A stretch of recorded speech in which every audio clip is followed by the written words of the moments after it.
Ya Arhamar Rahimin, irhamna.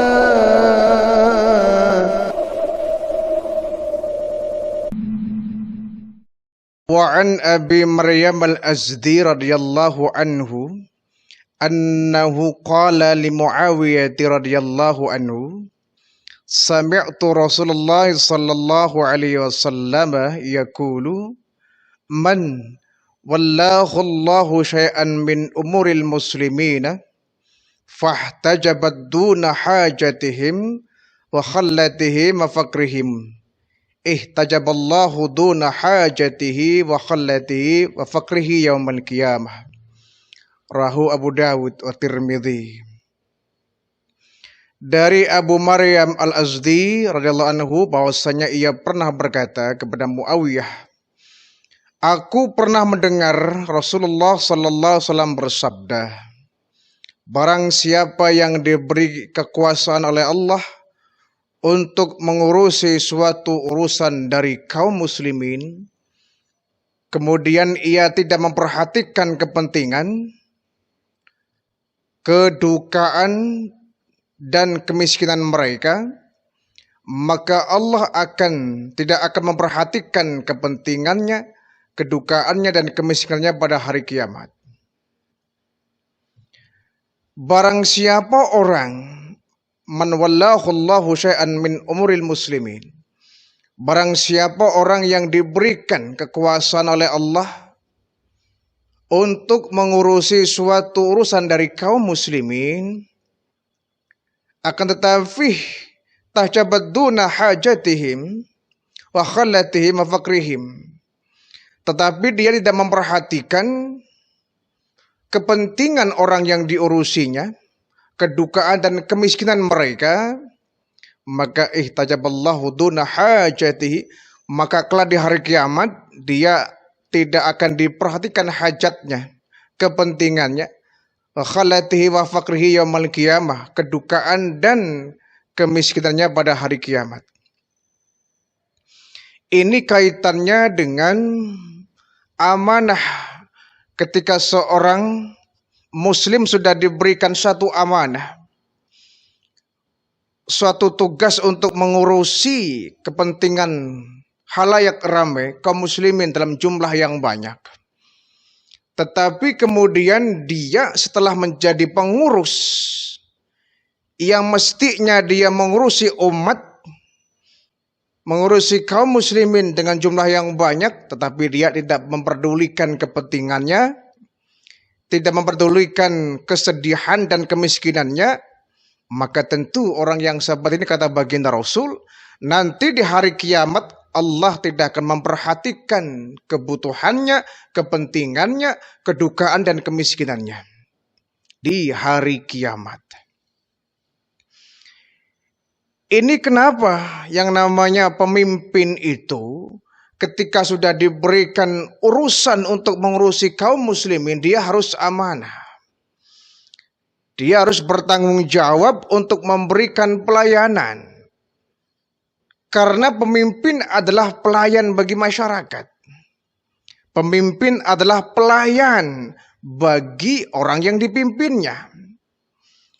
Pemimpin itu harus melayani terhadap umat yang dia pimpin. Bukan minta dilayani, tapi melayani. Apa kebutuhan masyarakat? Apa kebutuhan umat? Apa yang diminta oleh rakyat? Apa yang dikehendaki oleh masyarakat? Pemimpin harus bisa menampung. Dan bukan hanya menampung, tapi kemudian menerapkan, memberikan apa yang diminta oleh masyarakat. Tetapi sebaliknya, kalau ada seorang pemimpin yang dia diberikan amanah untuk mengurusi rakyat, mengurusi umat, apalagi kaum muslimin, tetapi dia tidak mau peduli, sudah diangkat, sudah dipilih, sudah diberikan tugas, diberikan amanah, tapi dia lebih mementingkan kelompoknya, mementingkan keluarganya, kerabatnya, orang dekatnya, daripada masyarakat luas. Nah, ini namanya orang sudah nyari penyakit ini. Mencari penyakit dia. Kalau nggak mau ngurusi rakyat ya jangan minta dipilih menjadi pemimpin, kan begitu. Ya. Resiko menjadi seorang pemimpin, dia harus bisa mengayomi seluruh orang yang dia pimpin. Semakin luas jangkauan yang dia pimpin, maka semakin banyak tanggungan yang harus dia pikul. Setiap kita adalah pemimpin. Ya. Dalam skop kecil, kita adalah pemimpin yang membawai satu badan kita sendiri. Nah, kita harus adil dengan diri sendiri. Sebelum kita berbuat adil kepada orang lain, kita juga harus berbuat adil pada diri sendiri. Kita adalah pemimpin bagi diri kita masing-masing. Dan nanti kita akan dimintakan bertanggung jawab terhadap semua yang kita lakukan sepanjang hidup kita. Kita kadang-kadang mimpi sendiri pun terkadang masih keteteran ya. Kita mimpin diri sendiri, menjaga diri sendiri, mengayomi diri sendiri pun kita masih keteteran. Konon lagi kita harus memimpin masyarakat dalam jumlah yang luas. Yang semua harus kita ayomi. Semua harus merasakan keadilan. Jangan sampai ada rakyatnya yang dia pimpin merasakan kezoliman. Merasakan diskriminasi. Yang ini diberikan pengayoman, yang itu tidak. Yang ini diberikan kesejahteraan, yang itu tidak. Misalkan. Yang ini salah dihukum, yang itu salah dibiarkan saja. Ini namanya diskriminasi, tebang pilih. Ya. Maka yang seperti ini namanya pemimpin yang tidak aman dan tidak adil. Tidak adil. Ngapain ya memberikan kesejahteraan kepada kelompok itu kan dulu nggak milih saya. Ketika dia sudah naik jadi pemimpin, jangan kemudian ada pengkotak-kotakan. Kelompok yang sana dulu mendukung saya, harus saya dahulukan. Kelompok situ dulu nggak mendukung saya, ya nanti nomor sekian. Tidak boleh seperti itu rumusnya. Ya. Kalau sudah dia naik jadi pemimpin, siapapun orangnya harus dia ayomi tanpa harus pandang bulu. Ya. Fahtajaba duna hajatihim wa khalatihim wa fakrihim. Tajaballahu duna hajatihi wa khalati wa fakrihi yaumil qiyamah. Jadi kalau mereka sudah diberikan amanah untuk memberikan pelayanan kepada masyarakat ya. Dia diberikan tugas untuk menanggung semua hajat orang banyak, tetapi dia nggak bisa berbuat adil. Dia nggak bisa memberikan pengayoman. Dia tidak memperhatikan kepentingannya, tidak memperhatikan kedukaannya, kemiskinannya, maka tunggu saja ketika di hari kiamat, di hari perang mahsyar, di akhirat nanti, di mana dia akan dicuekin oleh Allah Subhanahu wa Ta'ala. Akan dicuekin oleh Allah, tidak akan diurusin. Bahkan dalam satu hadis ya, diriwayatkan bahwa baginda Rasulullah sallallahu alaihi wasallam pernah berdoa, Allahumma man wali min amri ummati syai'an fasyakku alaihim faskuk alaihi wa man waliya min amri ummati syai'an farqabihim farfuk bihi. Ya Allah, kata baginda Rasul, barang siapa yang diberi kekuasaan untuk mengurusi suatu urusan dari umatku, kemudian ia mempersulit mereka yang ia pimpin, maka ya Allah sulitkanlah urusannya. Ini doa baginda Rasulullah. Tetapi ya Allah, barang siapa yang diberikan kekuasaan untuk mengurusi urusan dari umatku, kemudian dia mempermudah urusannya, ya Allah mudahkan pula urusannya nanti di hari kiamat. Ini doa baginda Rasulullah. Doanya Rasulullah ya pasti makbul ya. doanya baginda Rasul pasti kabul, tidak mungkin tidak. Nabi berdoa, doanya Nabi beda dengan doanya kita. Nabi berdoa, nilainya luar biasa, langsung dikabul oleh Allah. Ya Allah, man wali min amri ummati syai'an. Barang siapa ya Allah, seseorang yang diberikan tugas untuk menanggung, memperhatikan urusan dari umat-umatku, lalu dia mempersulit, maka ya Allah sulitkan pula segala urusan pribadinya. Ya tentu ya. Ini doa secara umum ya, tidak memfokuskan kepada satu orang. Artinya sifatnya umum, siapapun orang yang diberikan mandat, amanah, tanggung jawab untuk mengurusi urusan seluruh umat muslim ini, tapi dia justru mempersulit. Bukan mempermudah, tapi mempersulit. Permintaannya tidak diijabah, ya. Visi misi nggak dijalankan. Yang rakyat minta diabaikan, yang rakyat tuntut tidak ia tunaikan. Dia hanya mau dengan langkahnya sendiri, dia asik sendiri, dia bebas berbuat sesukanya. Urusan rakyat dia bersulit, maka kata baginda Rasul, ya Allah sulitkan pula urusan pribadinya. Ya. Fasfuk alaihi, persulitkan pula ya Allah urusannya. Maka tentu bagi seorang pemimpin yang dia menyulitkan rakyatnya, menyulitkan yang dipimpinnya, maka Allah akan menyulitkan urusan pribadinya. A'udzubillahi min dzalik. Sebaliknya kata baginda Rasul, man waliya min amri ummati syai'an. Siapa di antara orang yang dia diberikan tugas mengurusi kaum muslimin min ummati, dari umatku kata baginda Rasul, maka Nabi pun berdoa ya, farfuk bihi, ya Allah mudahkan pula urusannya. Dia sudah mempermudah urusan orang ya Allah, maka mudahkan pula urusannya. Jadi seorang pemimpin itu kalau sudah mempermudah urusan rakyatnya, mempermudah, meringankan beban yang diderita rakyatnya, maka Allah pun akan memperingankan bebannya.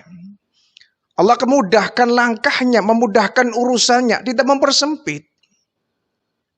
Di segala macam urusan yang dia tanggung akan mudah terselesaikan. Kenapa? Allah turun campur ya. Allah turun campur ketika dia sudah mempermudah urusan rakyatnya. Allah memberikan kemudahan. Sebagai balasan dia memudahkan urusan rakyat-rakyatnya. Nah, tapi kalau orang sudah mempersulit, memperberat, rakyat sudah sengsara, dibikin tambah sengsara lagi. Rakyat tengah berduka, dia tambah kedukaannya lagi. Rakyat sedang menangis, dia bikin tambah menangis lagi. Mempersulit urusan rakyatnya, maka yang seperti ini akan dipersulit urusannya oleh Allah Subhanahu wa Ta'ala. Nah, kalau sudah Allah mempersulit, maka buntu semua masalah yang dia hadapi. Problema yang dia temukan dalam kehidupannya saat dia menjabat sebagai pemimpin akan menemui kebuntuan. Tidak akan dapat solusi. Kenapa? Dia sudah mempersulit rakyat. Sudah mempersulit rakyat, maka hidupnya akan dipersulit oleh Allah Subhanahu wa Ta'ala. Karena sekali lagi rakyat ya, itu merupakan titipan. Ketika seorang mukmin menjadi pemimpin, maka dia diberikan amanah ya. Oleh Allah diberikan amanah tanggung jawab, nih urusan yang kau harus tanggung.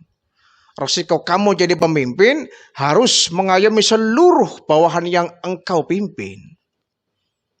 Ya. Kalau engkau tidak bisa berbuat netral, tengah-tengah, tidak adil, kau condong ke kanan, kau condong ke kiri, kau lebih memilih kelompok A daripada kelompok B, dengan alibi kena kelompok A adalah kelompoknya, sedangkan kelompok B bukan kelompoknya. Ini namanya sudah mengkotak-kotakan. Tidak bagi yang seperti itu. Ya.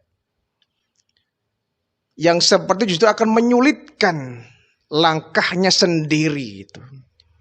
Ya. Semua rakyat tanggungannya. Satu keluarga misalkan kita menjadi seorang ayah, seorang bapak, kita punya anak misalkan ya, katakanlah 2. Maka kita punya anak 2 harus adil, seadil-adilnya. Jangan sampai kita sebagai seorang tua, sebagai bapak, condong di salah satu anaknya. Ini yang kakak itu nakal, Pak. Saya kurang suka, Pak. Tapi adiknya nih hebat, Pak. Berprestasi, baik. Maka saya lebih suka kepada adiknya. Nggak bisa begitu. Kedua-duanya adalah darah daging kita. Kedua-duanya harus kita ayomi, harus kita berbuat adil. Adil artinya tidak harus kedua-duanya diberikan hak yang sama, belum tentu. Ya. Satu contoh ya, kita punya anak 2, yang satu SMA, yang satu SD. Kalau kita berbuat adil, tidak mesti kedua-duanya diberikan uang saku ketika sekolah dalam nominal yang sama. Yang SMA kita kasih uang 10.000, yang SD juga sama 10.000. Ini bukan adil yang seperti ini. Ya. Adiknya yang masih SD mungkin dapat uang 10.000, senang gembira luar biasa, girang dia. Tapi yang SMA ini dapat uang 10.000 juga, mikir keras dia, 10.000 buat apa?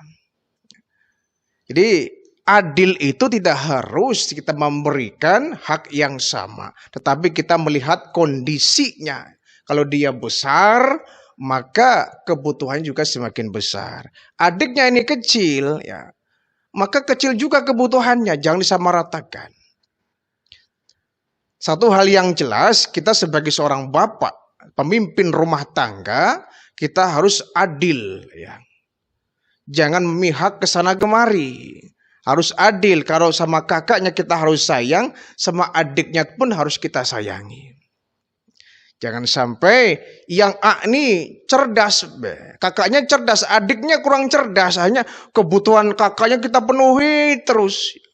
Adiknya mah nggak begitu cerdas, Pak, udah aja ya. Jangan diberikan banyak fasilitas, ngapain dia agak bodoh, ya nggak boleh begitu, tidak boleh. Ya.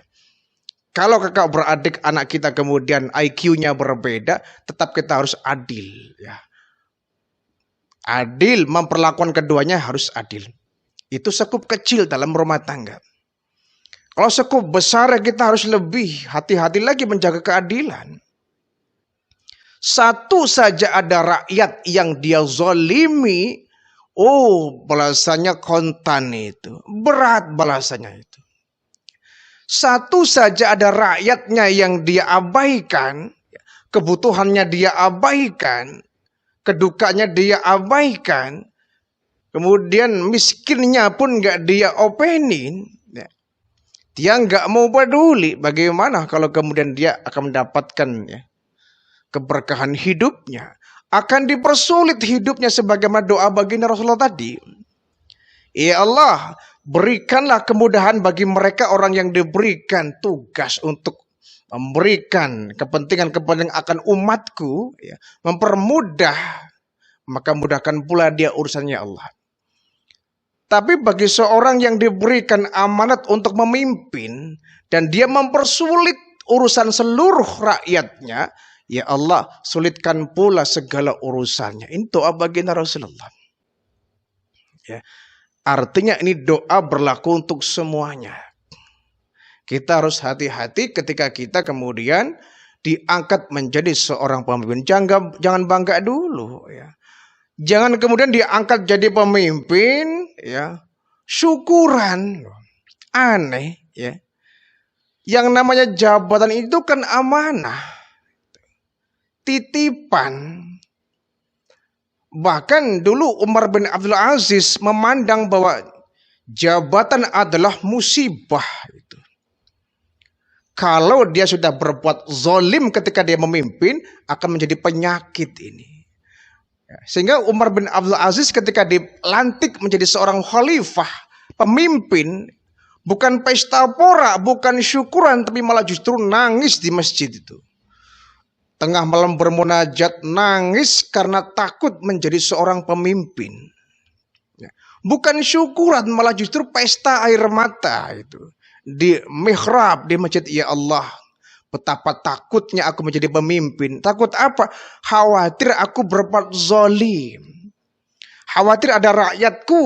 Satu saja ada rakyatku yang aku zalimi, yang aku abaikan, yang aku tidak memperdulikan mereka. Sudah termasuk dosa besar itu. Dan begitu berat nanti pertanggungjawabnya, bukan hanya di hadapan manusia, tapi di hadapan Allah Subhanahu wa Ta'ala.